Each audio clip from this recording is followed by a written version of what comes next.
Qué bueno que tengan la oportunidad de poder hablar de este tema, del comercio, de hablar de economía.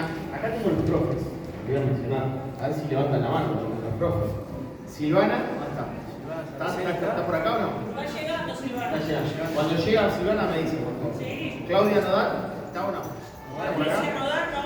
No. Y yo sé que Leo Aguirre estaba de... También está llegando. Sí, está llegando. ¿Ah, está llegando? Está llegando, ya en un ratito está llegando.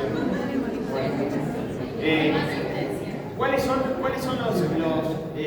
los chicos que son de cuarto año que estén acá? Bien, bárbaro. ¿Cuáles son los de quinto? Quinto.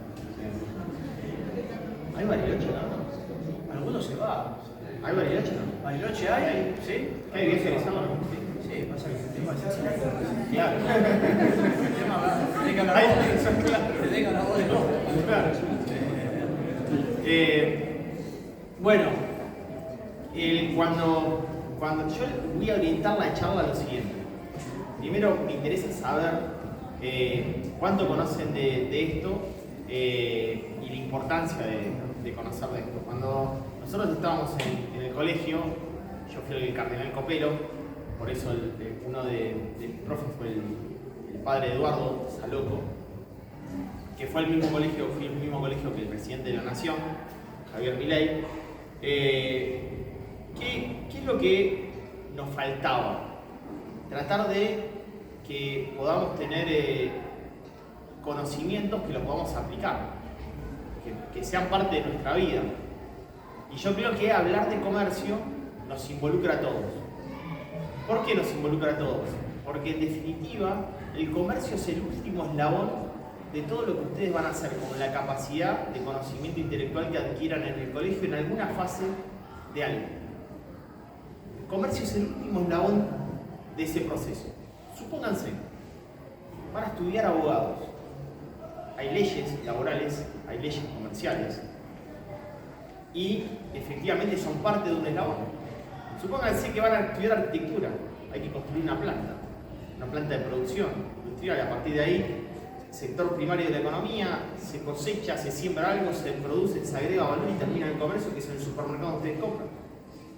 Supónganse que les gusta la tecnología y quieren estudiar programación.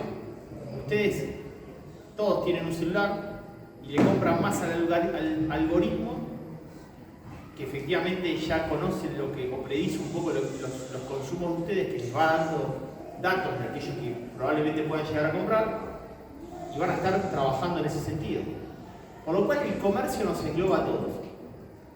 Y además el comercio es social, cultural, a punto tal de que todos en algún momento de nuestro día pasamos por ese lugar. De alguna forma o otra pasamos por ese lugar. ¿Cuál es ese? Vamos a tomando el DeLorean de volver al futuro, tratemos de ir al futuro y tratemos de proyectar ese comercio. ¿Cómo sería ese comercio? Primero, en materia de, vamos a una economía que va a tener mucho más composición de servicios que de bienes. ¿Dónde, Damián, ves que hay una economía de más de servicios que de bienes? Hay una parte de la economía que ya se está trabajando en lo que es economía de plataforma. Así que es hacerme lo más fácil. Ustedes se toman un viaje por Uber o por Cabify y eso efectivamente es un intermediario en la comercialización. O piden pizza a sus papás un día por Rappi o por pedido ya y eso es un intermediario en la comercialización. O alquilan una habitación y lo hacen a través de alguna aplicación, contratan un viaje y lo hacen por Despegar, o alquilan o se toman un viaje y lo hacen por Airbnb.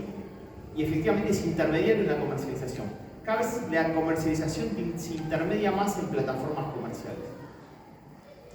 A punto tal que muchos de ustedes ven streaming, o sea, ven plataformas de streaming, Netflix, etc.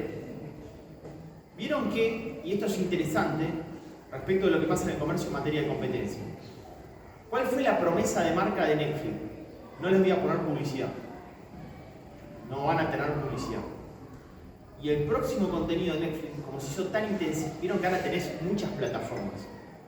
Como se hizo tan intensa la competencia, en la plataforma de Netflix, lo que va a haber es publicidad indirecta.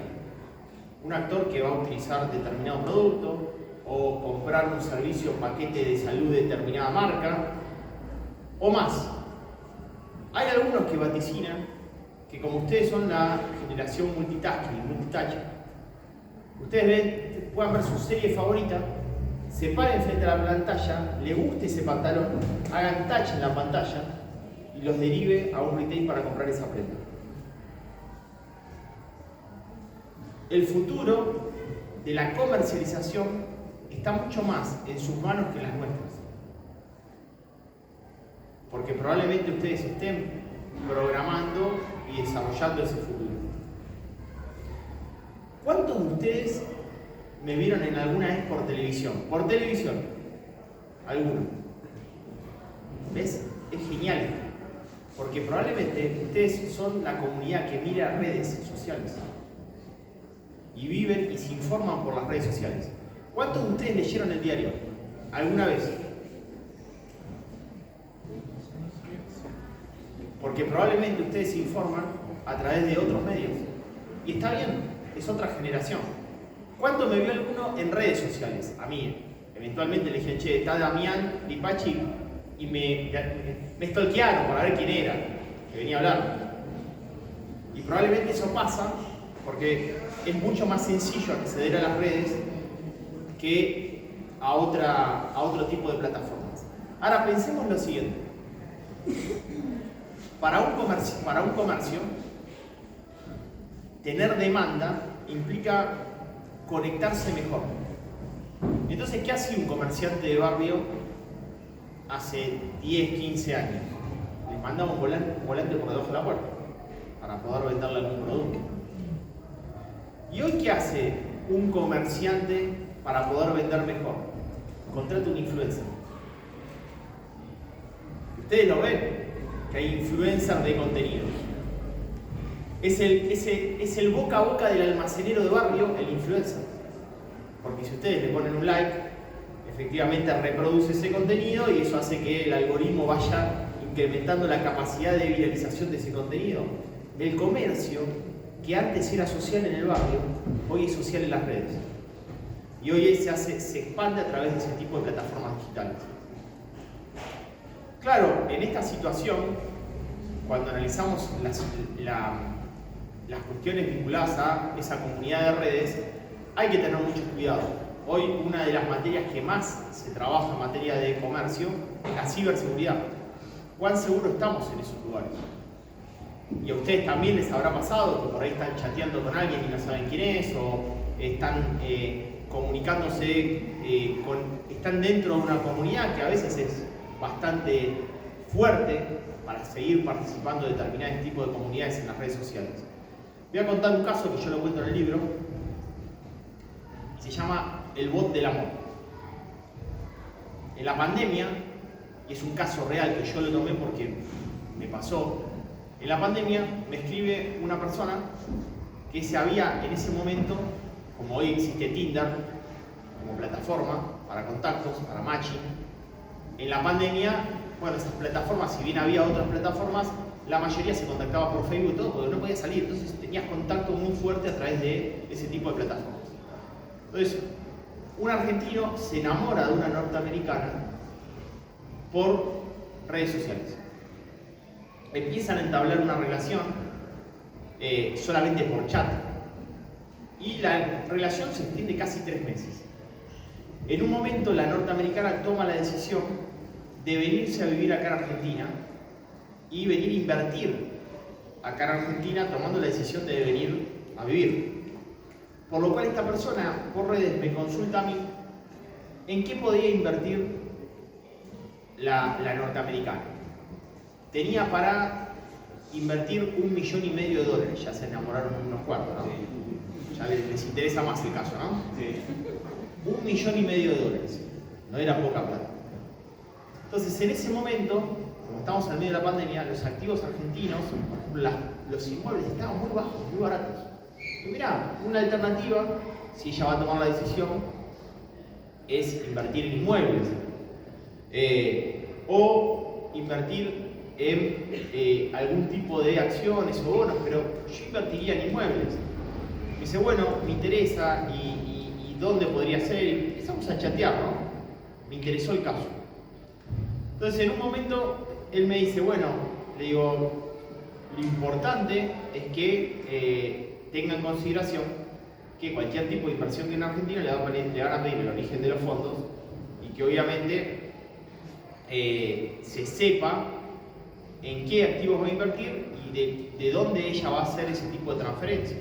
Digo, averiguame eso, pasame esos datos, como para que te pueda validar y ver qué puede hacer.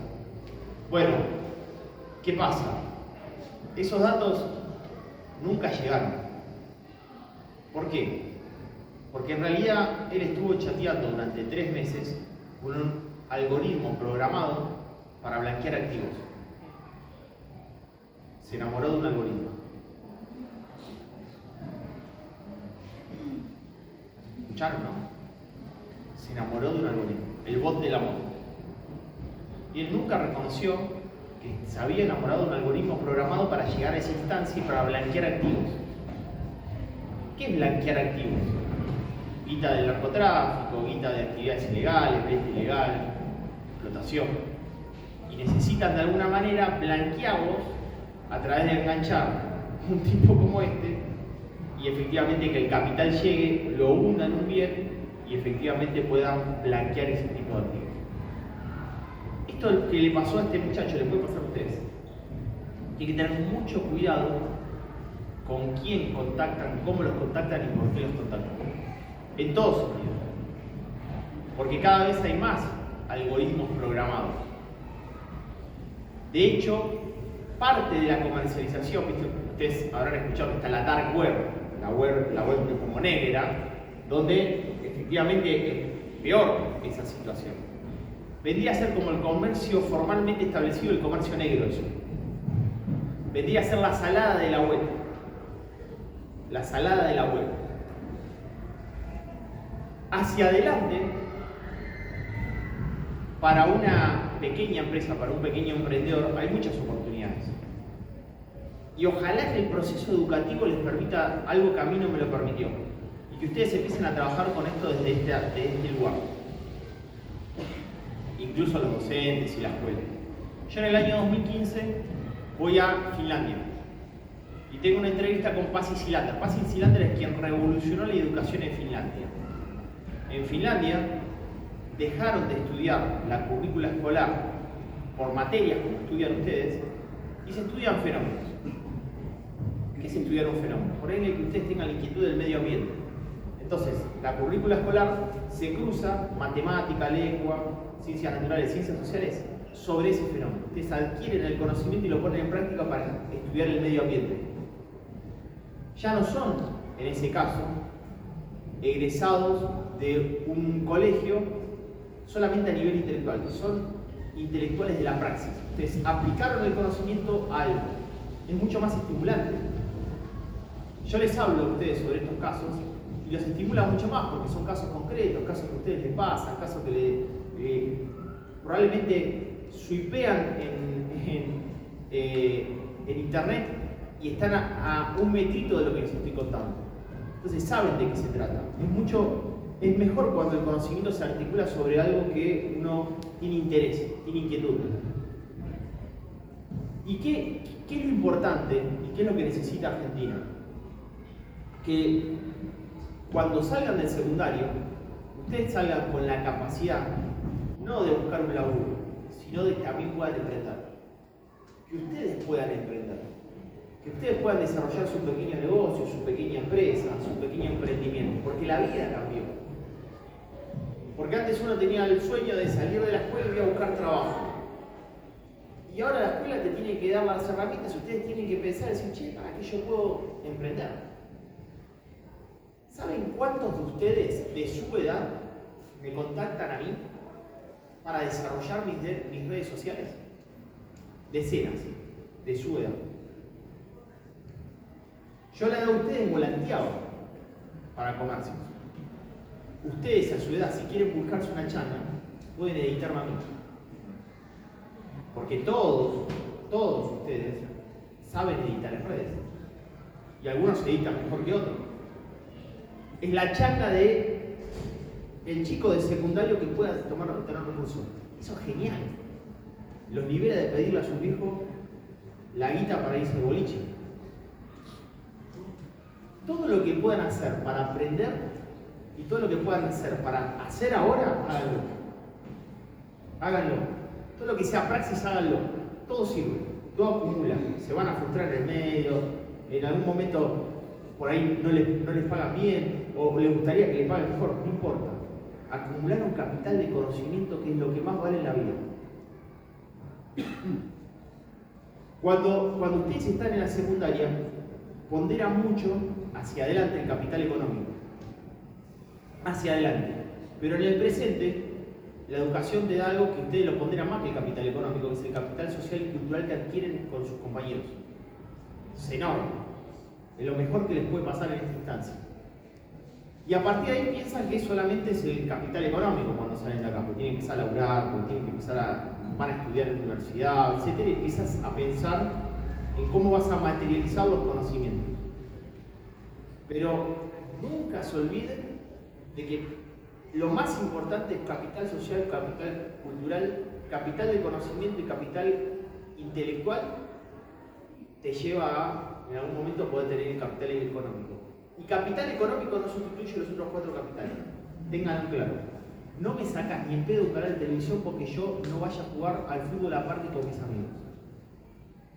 No sustituye esos 4 capitales el capital económico. No importa de qué laburen o lo que emprendan, sino cuán feliz son con lo que emprenden y de qué laburan. Y eso también los va a empoderar, porque a veces nos desviamos. Lo importante es tener guita, no, lo importante es ser feliz. No importa cuánta guita tengas. De hecho, probablemente cuando vos te encasillás en eso, llegás a un lugar donde te recibiste, tenés guita y no sos feliz, no te gusta lo que estás haciendo. Eso es el proceso de emprendimiento. ¿Por qué hay muchos emprendedores en Argentina que, estando en la universidad, ya son exitosos en lo que emprenden? Porque les gustó el camino de emprender antes de recibirse, ya se recibieron. Se recibieron en el proceso de aprendizaje. Cuando pensamos en materia de inversiones, gastos y ahorro, me quiero meter en esos 3 eslabones. Después lo vamos a escuchar y pueden decir lo que se les ocurra. ¿Cuántos han utilizado sitios de apuesta, estas de fútbol o de deportes, etcétera, cualquiera? ¿Cuántos han invertido en sitios de apuesta? ¿Alguno? ¿Vos? ¿Alguno más? Digan la verdad. No sean vergonzosos. Claro, digan la verdad. No, digan la verdad que yo tengo un montón que decían, no, claro. Yo levanto la mano, pero sí que Son muchos. Escuchame, la mayoría, esto cuando yo en la conferencia de los grandes le pregunto ¿cuántos tienen dólares fuera del sistema? No me levanta la mano ninguno, me tienen todo, ¿viste? Y acá digo, ¿cuántos invierten en apuestas? Y son todos, pero no se anima a levantar la mano, es lo mismo. O sea, probablemente la mayoría de ustedes hayan apostado. ¿Bien?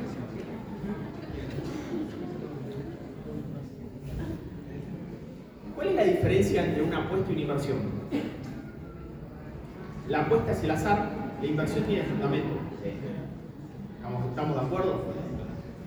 Entonces, ¿qué pasa con los sitios de apuesta? Vos apostás determinado nivel. ¿Cómo está, profe? ¿Bien? Venga, estamos esperando. Estamos esperando un aplauso.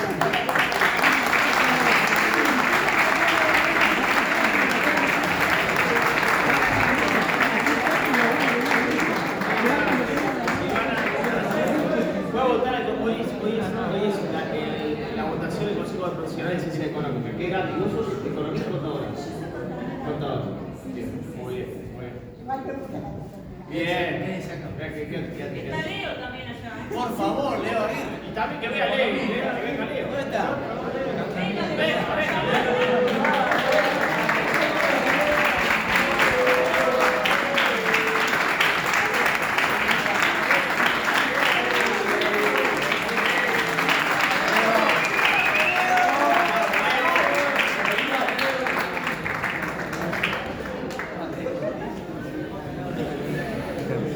Sí. No hay nada mejor, escúcheme, dejemos hablar de Isa. No hay nada mejor que aplaudan a un profesor. Porque el tipo, viste, es el mayor reconocimiento, posta, ¿eh? Les va a pasar, como me pasa a mí, yo voy a contar dos anécdotas de los profes, y esto tiene que ver un poco con todo. Yo cuando escribo mi primer libro, en realidad fue mi tesis de maestría. El jurado de la tesis de maestría me pone 10 en ese libro y me dice, che, esto tenés que hacer libro. Año 2008-2009 te estoy diciendo. Yo digo, mira, yo no soy escritor, no tengo ni idea de cómo se hace esto. Entonces yo llevo el libro a 3 editoriales.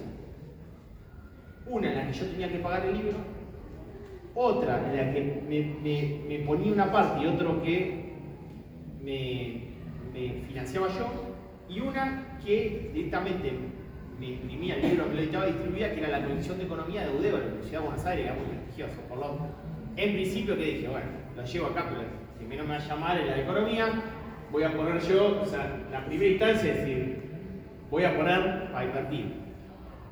Ni el que garpaba quiso apostar a mi libro. Escuchá, ni el que pagaba yo quiso apostar a mi libro. Puede pasar. ¿Quién me lo aprobó? La editorial de la Universidad de Buenos Aires.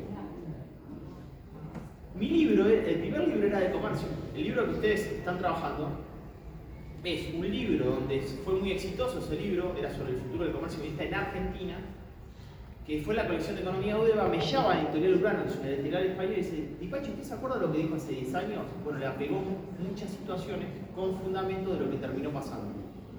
Queremos invitarlo a que usted escriba un libro por lo que podría pasar en los próximos 10.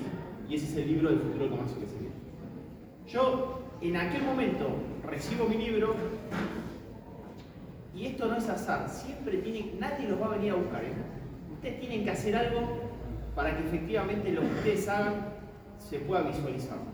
El libro se lo mandan a diferentes medios. A Chicha Ejemplo y Ale Fantino estaban en Radio 10. Leen mi libro y Chiche me llama. Chiche Ejemplo me llama. Estaba en Radio Mitre en aquel momento tenía 60% de share. Escuchaba Radio Mitre y te escuchaba el país. Estaba, para los chicos que les gusta el fútbol, en aquel momento el presidente River era Pasarela. Estaba Pasarela en la entrevista. Me quedan 5 minutos para terminar y dice, mire, Dipache, me gustó lo que dijo, vénganse el lunes, que lo voy a seguir entrevistando. Chiche. Voy el lunes por 5 minutos y me quedo 1 hora. Desde ahí hasta ahora nunca más me paró de sonar el teléfono. Pero ¿qué pasa? Una profe como ellos, que era mi profe de primer y segundo grado en la secundaria, ¿qué hace? Estamos en la cola. Yo creo que va a volver, ¿eh? Quédate tranquilo que va a volver.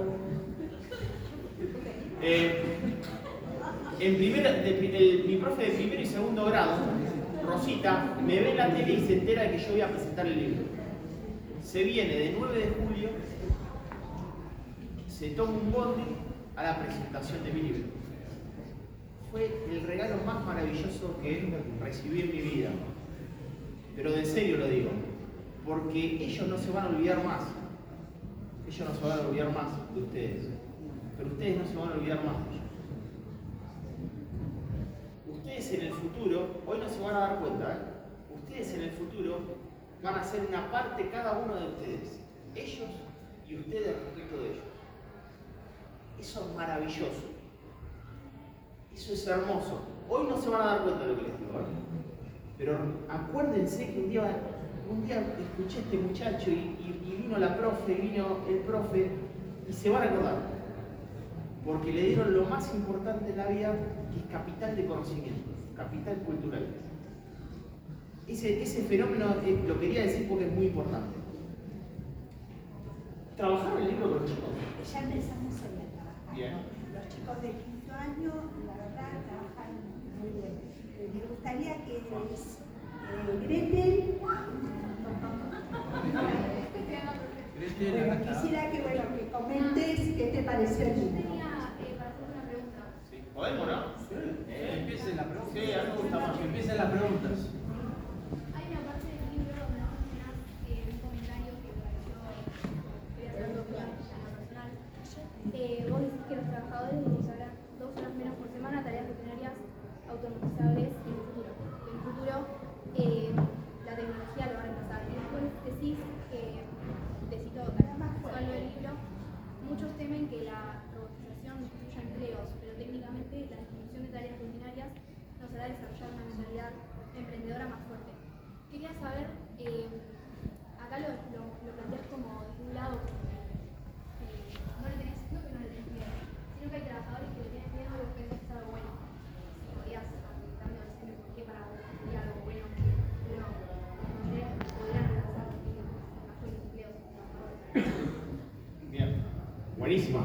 la pregunta.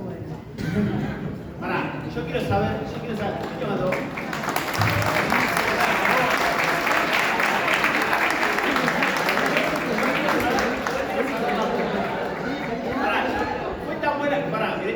Grete, ¿no? La pregunta no sabemos contestar. No, claro. Fue tan buena la pregunta y yo quiero saber si esta pregunta está armada o ella fue inquietud. ¿Estás en quinto? Sí, en quinto. ¿Y qué te gustaría estudiar? ¿Sabes o no? Ah, ¿te gusta la economía? Bien. Acá es todo muy genuino, no se preparó. Voy a hablar de ese tema, ¿eh? No se preparó.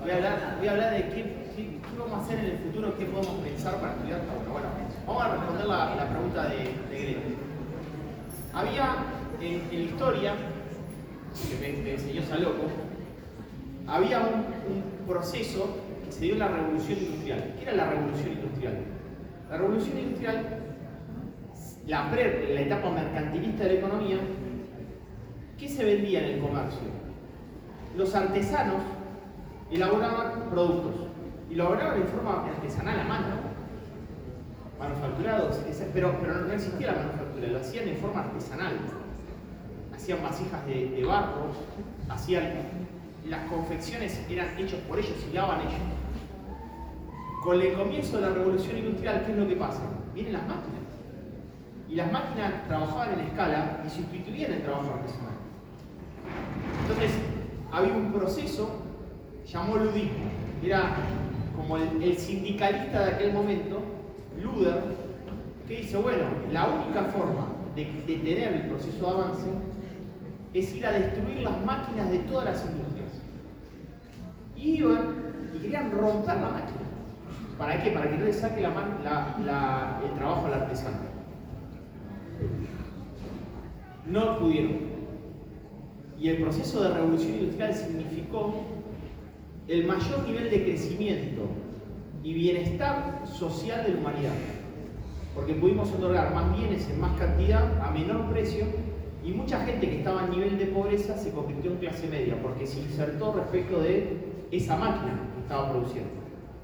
Entonces, no solamente no sustituyó mano de obra, sino que tuvimos que jerarquizarnos en conocimientos. Salieron las carreras de ingeniería, salieron las carreras vinculadas al sector técnico, salieron carreras vinculadas a todo lo que implicaba el desarrollo industrial. Eso fue revolución industrial. Claro, ahora estamos en la era de la digitalización, la era de la automatización y robotización. Entonces, dos cosas para que entendamos en ese proceso. Vieron que está inteligencia artificial generativa, ¿no?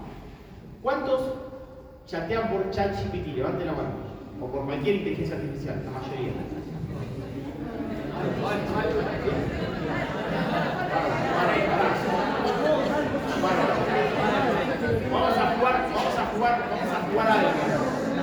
Vamos a jugar algo. Director del colegio, profe, se dan vuelta y miran para atrás. Por favor, vamos a hacer el revés. Por favor, se miran para atrás. ¿Cuántos hacen tarea? No lo están viendo, ¿eh? ¿Cuántos hacen tarea con inteligencia artificial? Listo. Basta.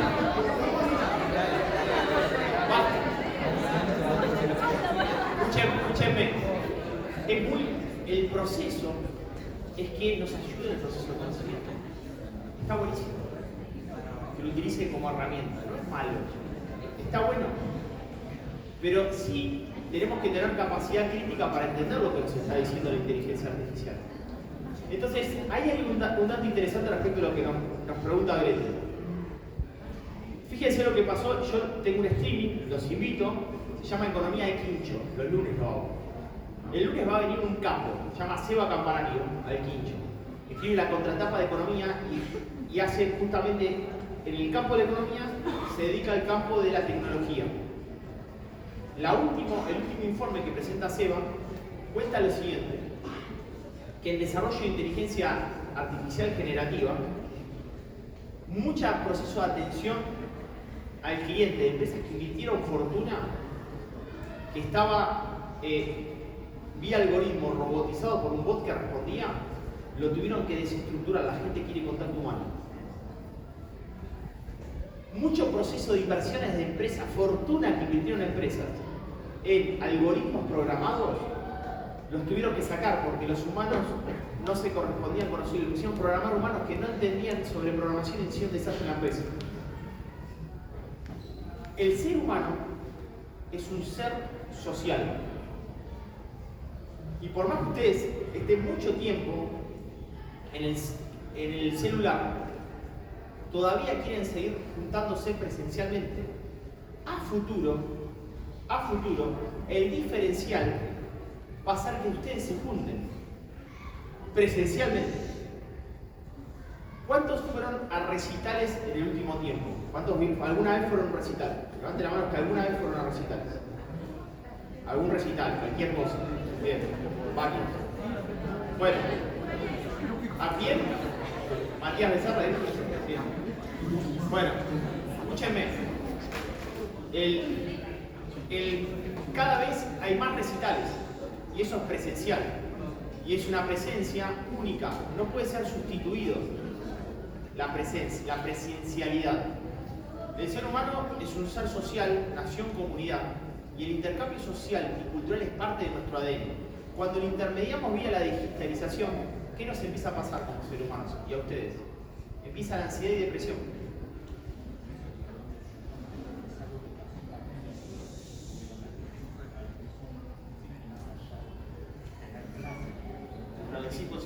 No, digo, mucho de esto, principalmente en la educación, nosotros hacemos un colegio, se dio en la etapa de la pandemia, ¿no? Donde ustedes, más allá de conectarse a las clases virtuales, a los Zoom, por ahí lo que deseaban era estar en el curso, estar viendo al compañero o tener una cercanía.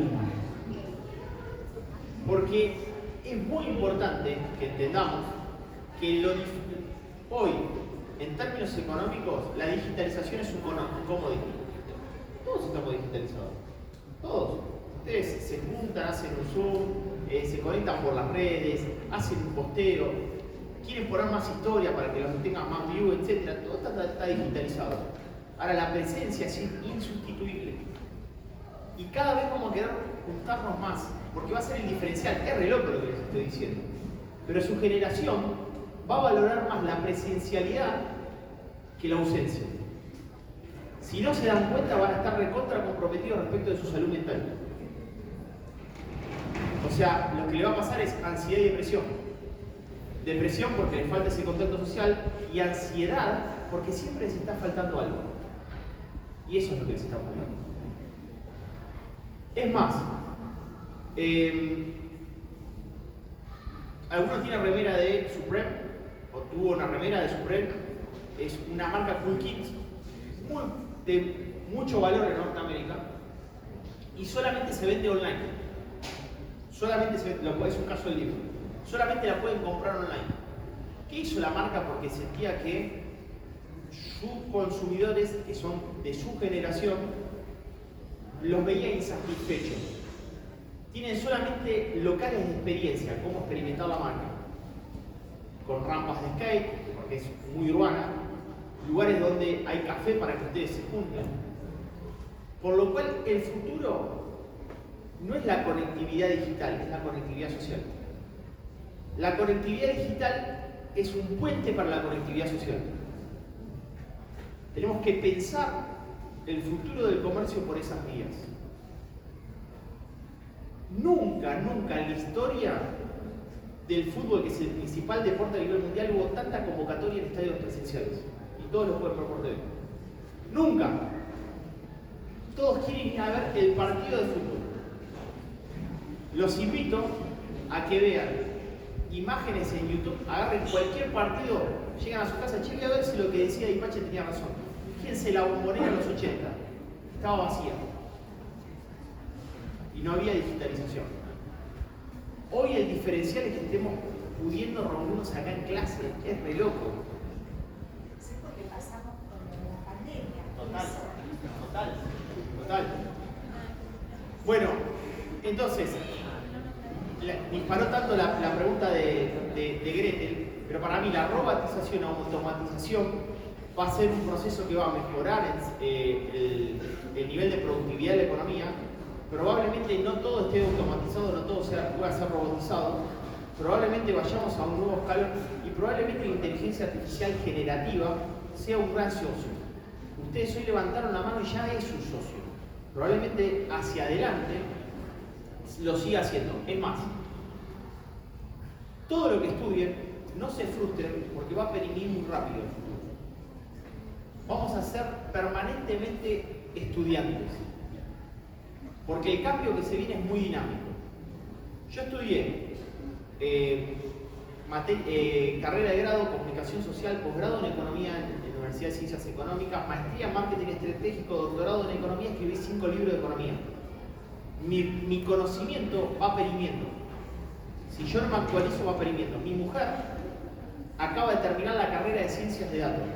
Termina la carrera de ciencias de datos, le dan el título, todo, y empezó a estudiar la carrera de ciencias de datos por mi libro. Termina la carrera de ciencias de datos y yo creo, le digo, mirá, auguro que el futuro próximo cortito, todos ustedes van a ser programadores. Todos. Todos ustedes van a poder programar. ¿Y cómo? A través de aplicaciones. Y con un conocimiento muy finito de lo que es el lenguaje de programación van a poder programar. Y eso va a ser maravilloso. ¿Vieron que ustedes se bajan una aplicación? Va a haber aplicaciones para programar. Y ustedes saben que ya se puede bajar código por ChatGPT. Es saber ese lenguaje. En mi secundaria nos obligaban a estudiar en inglés. En su secundaria va a ser muy importante que aprendan el lenguaje de código. Que lo estudien. Que vayan involucrándose en eso. Que también es un lenguaje divertido porque ya ChatGPT les permite unas líneas para conectar con ese lenguaje. Bueno, sigamos para adelante. ¿Una pregunta más? Sí, que para quería aportarle. No, permiso. Con respecto a lo que dice Grete, ¿no? Richard Sennett, en su libro Evolución del Carácter, que retoma la riqueza de las naciones de Smith, que fue escrita en el 1776, dice que, incluso si ves el libro de Smith, a partir del capítulo 8, Smith habla de la división del trabajo, cuánta harina es para el trabajador. Entonces, quizás que surjan estos nuevos empleos o la robotización los saca un poco de esa rutina que se genera, como se generó la famosa rutina industrial allá en el siglo XVII, XVIII. Entonces, también está bueno entender que a veces el hecho de la robotización, la automatización, lleva a que empleados se separen para puestos mejores y se haga un poco también de esas tareas que Adam Smith decía textual y botaba el cerebro. Muy bien. Bueno, ¿alguna pregunta más?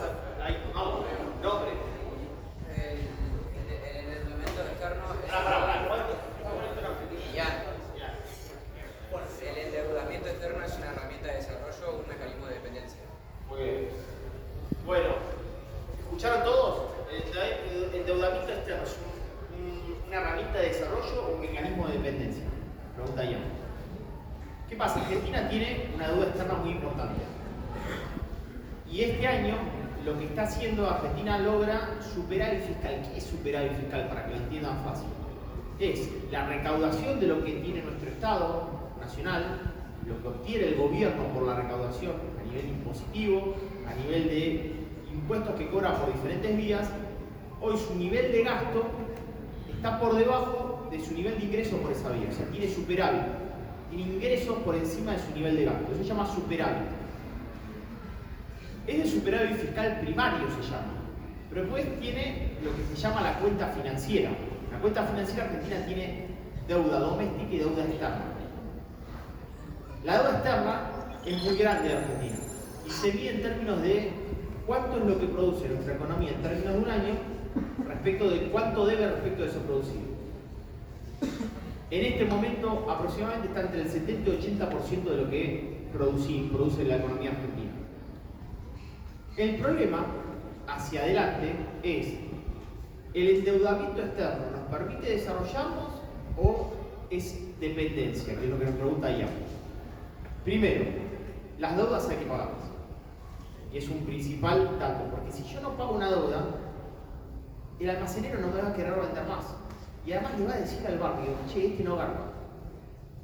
Entonces, me va a generar un daño en el barrio. ¿Vieron qué pasa?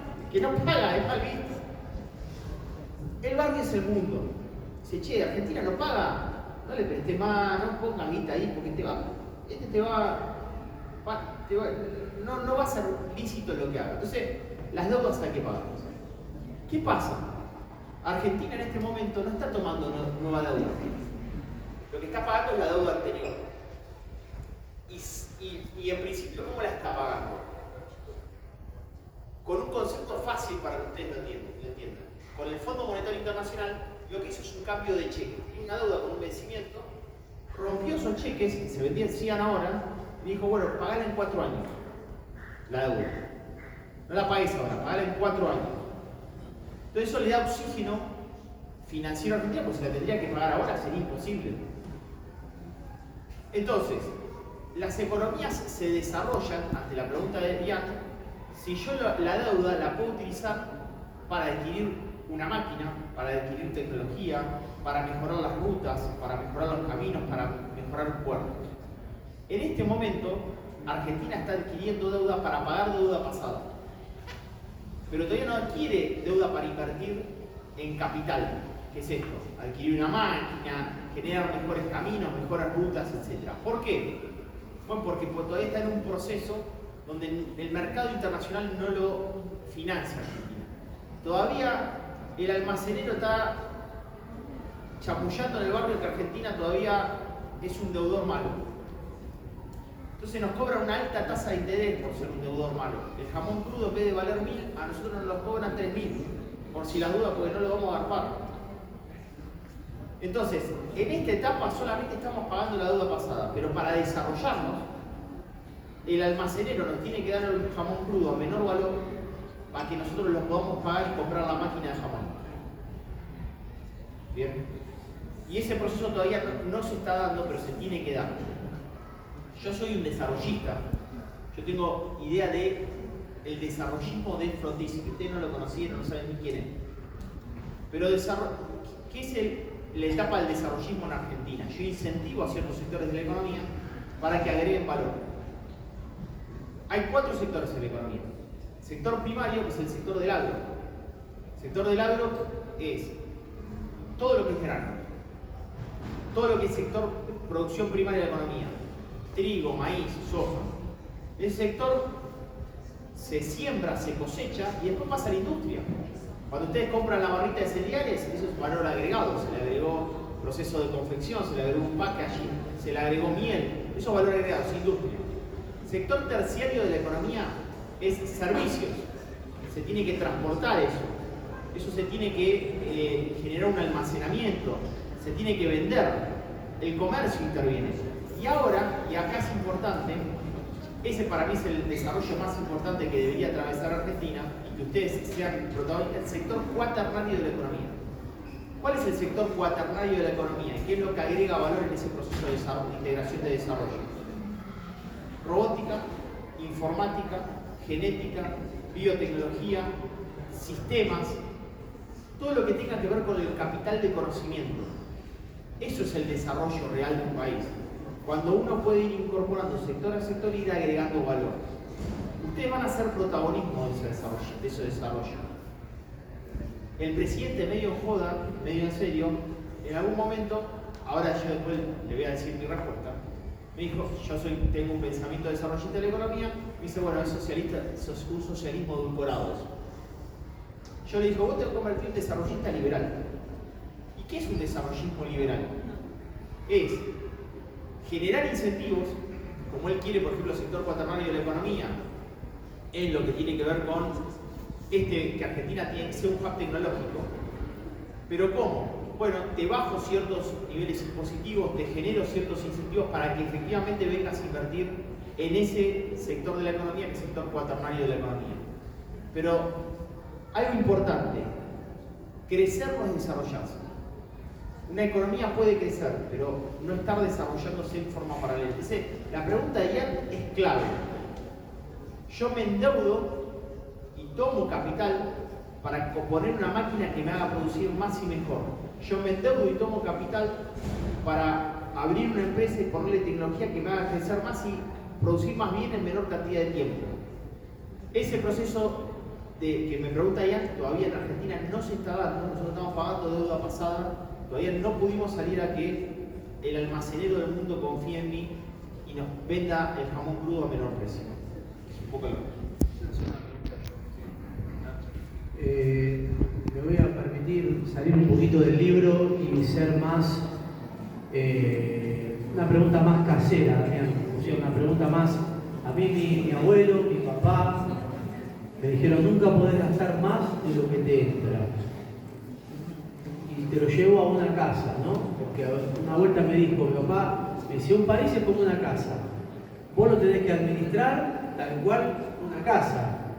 Tenés tus ingresos, de acuerdo a tus ingresos, tenés una planilla, en aquel momento tenía una libreta él, donde pagaba la luz, pagaba el inmobiliario, pagaba el seguro del auto, pagaba los gastos de comida, los gastos de escuela, pero tenía una ventaja, era un Tano medio eso de antes, nunca gastaba más de lo que le ingresaba, no sé cómo hacía, pero si entraba 10 gastaba 8, y nos íbamos de vacaciones, y si había que esperar algo, había que esperarlo, un par de zapatillas por ahí llegaba el mes o el mes que viene. Digo, hay una generación argentina que me parece que se dejó de bancar un proceso, y eso de lo quiero ya, y me endeudo, y lo quiero para mañana, y tomo más deuda, y entonces no pago la tarjeta, o pago el mínimo, y hablo que desde una casa es lo que me pasó, me parece un poco al país, y es lo que estás diciendo vos, o sea, fui pagando el mínimo de la tarjeta porque no pude pagar el total, me seguí endeudando y ya después nadie me da crédito.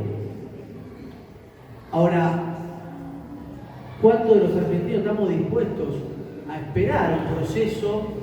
Porque esto es, vos hablás obviamente de ser desarrollista y de una, a ver, Roma no se hizo un día y nada va a cambiar en un año, una estructura que por ahí tenemos 60 años, donde estamos acostumbrados a que lo quiero ya, y si no puedo, lo tarjeteo, y si no, lo vuelvo a tarjetear, y pago el mínimo y saco la tarjeta y lo vuelvo a tarjetear.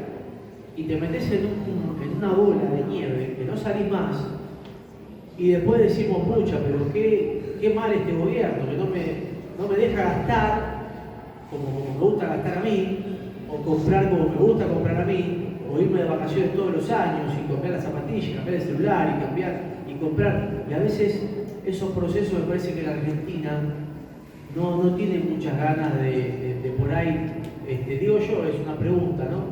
De querer afrontarlo, de querer transitarlo de esa manera. ¿Lo ves así? ¿Ves que una economía está creciendo, pero hay mucha gente que no la está viendo que crece?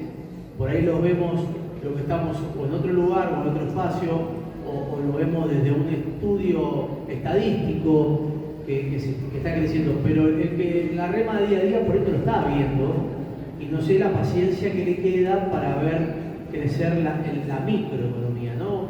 Porque se habla, muchos chicos por ahí escuchan la tele o escuchan, se está arreglando la macro, falta arreglar la micro. Digo, ¿en qué instancia está, y saliendo ya del libro, cómo ves al país hoy, en qué instancia está, aprovechando que sos economista y aprovechando que nos puede dar una mirada de qué instancia está hoy esa micro y esa macro, ¿no? Y esa es la pregunta. Bueno, ¿qué pasa? Los procesos macroeconómicos tienen que ver con las grandes cuentas. Grandes cuentas que nosotros ni tocamos, ni las vemos ni de cerca. O sea, cuáles son los gastos del Estado, cuál es la tasa de inflación, cuál es la tasa de interés, cómo se aplica una política monetaria, cuánto está emitiendo el Banco Central. Son grandes números de la economía. Son muy inacibles para nosotros que somos ciudadanos comunes. Y la microeconomía es donde estamos nosotros. En la microeconomía pasan tres procesos importantes por sus bolsillos, por sus padres, el día que mañana va a pasar por ustedes, que es que el ahorro se convierta en inversión, y la inversión, resultado de ese nivel de inversión, se convierta en consumo. No hay proceso alguno donde uno puede empezar por consumo si primero no hay ahorro e inversión. No va a existir nunca en sus vidas. Si ustedes piensan que el consumo no es hijo del ahorro y la inversión, se van a tener que endeudar, porque la única forma es adelantar consumo presente con menor nivel de gasto en el futuro. No les van a cerrar nunca las puertas. Entonces, la mejor forma es, desde chico, no que ustedes estén jugándosela en a ver cómo salía Platense con Huracán, sino cuánto pueden ahorrar y tener mecanismos de ahorro, entender de inversión. Ustedes saben que de 13 a 16 con la autorización de sus padres ya pueden tener una cuenta de ahorro e inversión. Y es más satisfactorio que ustedes empiecen a entender ese proceso que se lo dediquen al azar. Porque al azar, probablemente lo que tengan es una frustración muy grande en el medio. Ustedes no fueron protagonistas de esa decisión. Ganó Platense. No participaron en nada. Son un pedazo de palo ahí que puso un clic y dijo, gana Platense. En la inversión, si ustedes ahorran e invierten, sí hay fundamento. De hecho, hay técnica para que efectivamente ustedes aprendan ese proceso de aprendizaje de la inversión. Si ustedes invierten, ahí pueden llegar a tener un resultado, se puede llegar a consumir más en el presente o en el futuro. Lo que me comenta Hernán es, su abuelo encima postergaba consumo presente, no se compraba las Nike. Pues decía, yo me banco con las alpargatas, la Nike la dejo para más adelante. Yo me banco con el teléfono el iPhone, lo dejo para más adelante. Hay algo que, hay un economista, premio Nobel de Economía, llamado Milton Friedman, que él hablaba de un concepto que se llama suavizar el consumo. ¿Qué es suavizar el consumo? Los agentes económicos dicen, son racionales y siempre quieren tener el mismo nivel de ingreso que mantenga una estabilidad de su consumo a lo largo del tiempo. ¿Para qué? Para cuando a mí me va bien, digo, che, esto lo guardo como refugio para mantener mi mismo bienestar de vida. Y cuando me va mal, toco efectivamente parte de ese nivel de ahorro que tengo para que mi nivel de bienestar no cambie a lo largo del tiempo. Cuando ustedes lo que hacen es decir, desahorran, por decir, lo que podía haber convertido en ahorro, se la jugaron en una aplicación, bueno, están destruyendo parte de su bienestar presente y limitando su bienestar futuro. Dato clave, dato clave. Y algo más importante, que además, cuando ustedes de alguna manera desahorran, también están limitando su capacidad futura de decisión. Porque ustedes en algún momento, no sé, o se quieren ir de vacaciones, o se quieren, y está la posibilidad de que habiendo ahorrado puedan tomar alguna decisión. Cuando efectivamente se la dedicaron o una aplicación, etcétera, esa decisión desaparece. ¿Qué pasa con las micro decisiones que nosotros tomamos? Y ahí voy a elaborar 3 conceptos, que son ahorro, inversión y gasto. El gasto es ahorro más deuda, ahorro menos consumo, menos más deuda. Menos más deuda. Escuchen esto. Gasto igual, ahorro. Yo tengo ahorrado. A partir de ahí puedo invertir parte de mi ahorro o puedo dedicarlo a adelantar consumo y ese nivel de gasto endeudándome con la tarjeta de crédito. O ya me endeudé y tengo que pagar la tarjeta, por lo cual está limitando mi posibilidad de gasto. Entonces, es muy importante siempre tener la visión de ahorro y la inversión de inversión. La inversión de ahorro más inversión va a descomprimir mi nivel de deuda. Y lo más importante, no hay posibilidad de generar niveles de ahorro sin sacrificar consumo presente. Me ha tocado a mí, a su edad, ir hasta la puerta del boliche y que mis amigos ingresen. Y yo comerme en la plaza cuando salgan, Porque no tenía la guita para pagar el boliche. Me ha tocado a mí ser quien fue tarjetero, porque no tenía la forma de pagar el boliche, pero sí quería ir con mis amigos. Entonces eran 2 menos horas de ver los dibujitos o ver una huevada en Match TV, en Match Music en aquel momento y salir a tarjetear. Porque es importante los sustitutos. ¿Qué hago yo para hacer tal cosa? Y el sacrificio siempre es importante. No hay posibilidad. Esto que ha pasado con, por ejemplo, ¿cuántos invierten o han invertido tienen criptomoneda? ¿Alguno tiene criptomoneda, Bitcoin? ¿Algo tiene? ¿Alguno acá? Quería hacer una cosita al respecto, una pregunta. Sí. En el libro que escribiste, La billetera virtual y la criptomoneda, ¿va a desaparecer el dinero, el cash, el efectivo, a raíz de estas aplicaciones, esta nueva modalidad económica? Ustedes que tienen esta edad, ¿qué piensan que en los próximos 30 años, levanten la mano los que piensan que vamos a pagar con dinero físico? Y ahora, levanten la mano en los próximos 50 años, levanten la mano los que vamos a seguir pagando con dinero físico. ¿Y cuáles piensan que vamos a pagar con dinero digital? Ejemplo, con Bitcoin. Levanten la mano. Bitcoin. Bien. Bitcoin. Ya se está.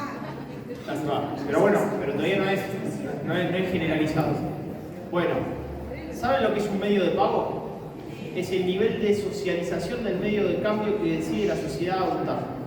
O sea, el futuro de los próximos 50 años lo acaban de decidir ustedes. Va a ser el Bitcoin. Pero no lo dije yo, lo dijeron ustedes. Porque cuando en la historia de la humanidad hubo un montón de medios de cambio. En algún momento fueron la etapa del trueque. Se cambiaba pimienta por sal. Después vino el dinero fiduciario, el dinero cash, que en un momento fue la época de la metalización del medio de cambio, porque solamente era moneda de oro, plata o bronce. Después vino el dinero fiduciario, que es el dinero papel. Después vino la tarjeta de crédito. Después de la tarjeta de crédito vino el pago electrónico. Después el pago electrónico, ahora estamos en instancia de pago digital. Y ya está el proceso de pago vía token, criptomoneda. Y ahí hay una situación importante respecto de cuál es el fundamento que paguemos con criptomoneda o no. Como el futuro de la economía es la tecnología, es el desarrollo tecnológico y la programación, cuando una empresa sale al mercado para decir, che, voy a colocar acciones, ejemplo Coca-Cola, voy a poner una acción para que ustedes inviertan en Coca-Cola porque piensan que el futuro va a ser consumido más Coca-Cola, entonces ustedes invierten en esa acción.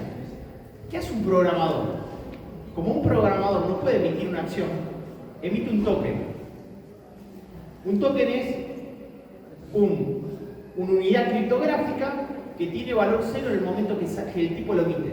Dice, mira, voy a hacer un desarrollo tecnológico, si vos confías en mí, el valor del token va a evolucionar a lo largo del tiempo. Ejemplo, Ethereum, que es otra plataforma. Detrás del valor de Ethereum hay tecnología, ejemplo. En Disney se utiliza parte de la tecnología de la plataforma Ethereum, y ustedes no lo saben. Los bancos están utilizando parte de tecnología de la plataforma Ethereum. Entonces, dicen, yo emito tanta cantidad de tokens y ustedes adquieren esa criptomoneda, ese token, porque piensan que eso va a tener un mayor nivel de valor de futuro. El tipo emitió su opción, que es ese token. En el proceso, todavía no es medio de cambio. Por ahora el Bitcoin es reserva de valor. Es como el oro digital. Pero probablemente, como ustedes levantaron la mano, las criptomonedas sean el medio de cambio del futuro. Sin ninguna duda va a ser medio de cambio del futuro. Y vas a tener monedas con fundamento y sin fundamento. Esos fueron, vieron las criptoestafas, el caso Expositor y todo eso que pasó.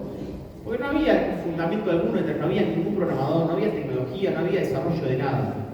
Probablemente el futuro lo estén construyendo ustedes. Y ahí viene el concepto de descentralización. ¿Qué va a pasar como eso cuando eso suceda?